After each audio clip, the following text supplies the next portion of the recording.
Now, this man was considered something of a royal rebel. Oh yes, there's been plenty of those, hasn't there?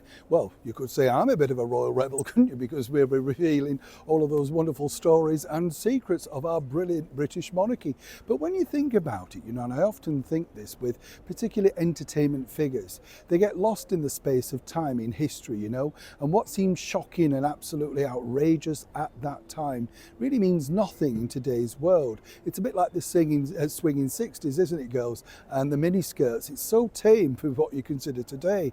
Well, I know, I can see you sat there in your own now. Yes, well, it's a little early, but if you've got the legs for it, why not, you see?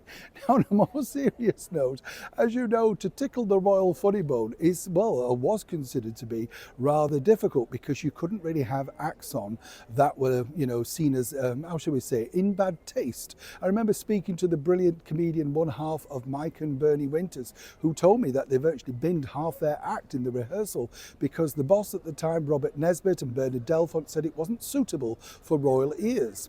But behind palace walls, you see, and doors, the royals do like something of a little bit more racy humour. They were big fans of Bernard Manning, and in particular the Duke of Edinburgh, Prince Philip. But of course Bernard wasn't considered to be PC enough, tame in today's standard. But this man standing behind me, known as Brighton's cheeky chappie, the wonderful, the brilliant comedian, that was Max Miller.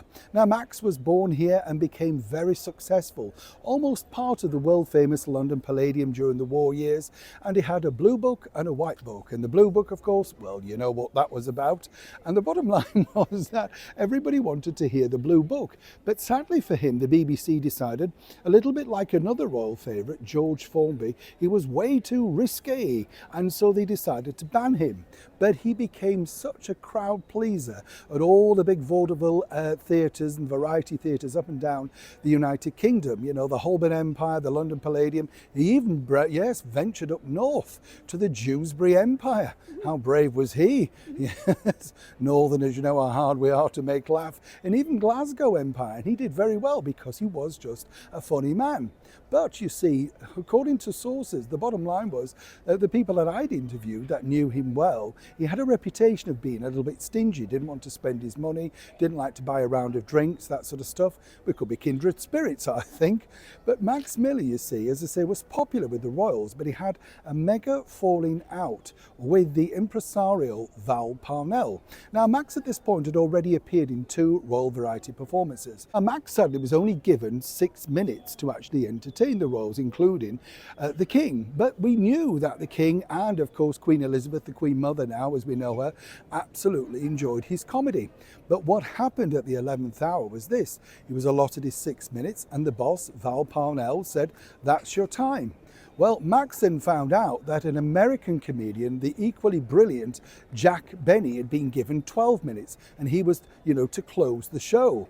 Well, this is the world of show business, let me tell you, and you really have to take your prisoners where you can. Max thought, well, I'm not having that, and he went for 12 minutes himself, finishing with a standing ovation, riotous applause, and all of that.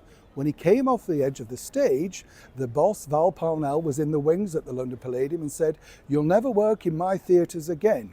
To which Max famously replied, "You're thousands of pounds too late."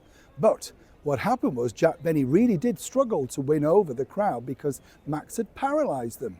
Fascinating footnote as well, Max did actually appear privately at Windsor Castle for the royals, so much they enjoyed his comedy. And more importantly, yes, the boss of the London Palladium had to relinquish and give in once again because Max could fill theatres. Basically, make money. And the sort of lesson in this royal rebel is simply this. If you can make money for any impresario, any theatrical boss, television, whatever, they will forgive you anything. It's only when you're on the downward slide and they have the power that they decide they're going to axe you. Max Miller sadly left us in the early 60s, and his famous line was, "After I'm gone, there'll never be another like me." Truly, there was never another Max Miller, and his wonderful statue stands here in the Royal Pavilion Gardens in the very heart of Brighton. Definitely well worth a visit if you want to pay your respects to a true comedy legend. Neil Sean in the very heart of Brighton.